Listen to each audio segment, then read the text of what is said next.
It was 50 years ago today, a man the world knows as D.B. Cooper walked into the Portland International Airport the day before Thanksgiving and paid $20 cash for a one-way ticket to Seattle, and soon became the most infamous hijacker in U.S. history.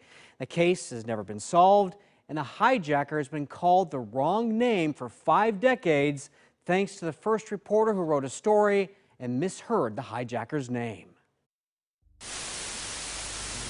Direct from our newsroom in New York, this is the CBS Evening News with Walter Cronkite.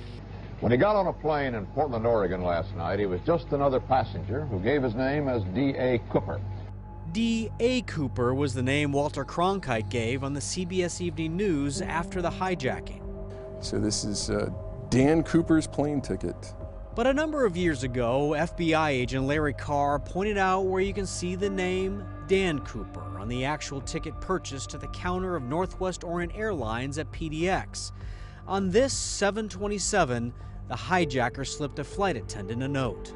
He made me feel very sure that we had a very real and horrifying threat. The hijacker claimed to have a bomb in a briefcase. Once the jet landed in Seattle, Cooper exchanged the passengers for $200,000 and 4 parachutes. Cooper demanded to be flown to Mexico, but over Southwest Washington he parachuted, vanishing into thin air with the money. The search was concentrated around the town of Ariel and Lake Merwin with a command post in Woodland. Soldiers from Fort Lewis scoured the remote terrain, but nothing was found. Now we know they were probably looking in the wrong place, based on wind direction data that was hours old and recorded far away, and the pilot later saying he didn't stay on course. This is the tie we got the DNA from. Nearly everything the FBI has on Cooper fits in a cardboard box, mostly what Cooper left on the plane. D.B. Cooper came from someone, he came from somewhere. You know, he just didn't miracle himself here. And so someone has information. Today, the FBI revealed the first clues in the mystery. In 1980, pay dirt. On the banks of the Columbia River west of downtown Vancouver, an 8-year-old boy on a family outing found some of D.B. Cooper's loot. My son ran up and said, "Wait a minute, Daddy." So he raked a place out in the sand there, and there it was. It was neat, you know, finding all that money. $20 bills with serial numbers traced to Cooper's ransom, $5,800 total. 13 years ago, Brian Ingram auctioned half the money. Like I said, it was wet. They were stuck together almost like a petrified piece of wood. So where's the rest of the money? No trace of D.B. Cooper himself has ever been found.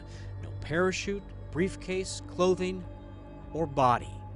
The FBI believes Cooper's jump killed him, whoever he was. I'm no different than anyone else. I love a good mystery, and I want to get to the last page.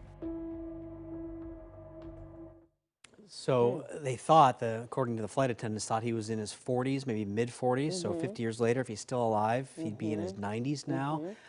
One of the flight attendants thought that maybe he was wearing shoe polish to make himself look darker. Okay. There's a lot of different things. He had loafers on, and he'd jump out of a plane at 200 miles an hour with loafers and pouring rain. Do you think he didn't make it? Is that, you've covered this a lot. My gut is that he's dead. Yeah. None of the money's ever been spent. All the banks were looking for it, okay. and none of the money's ever turned up. So I think he's dead and hasn't been found. Not in a retirement home in Florida, probably. That's my guess. Okay, well.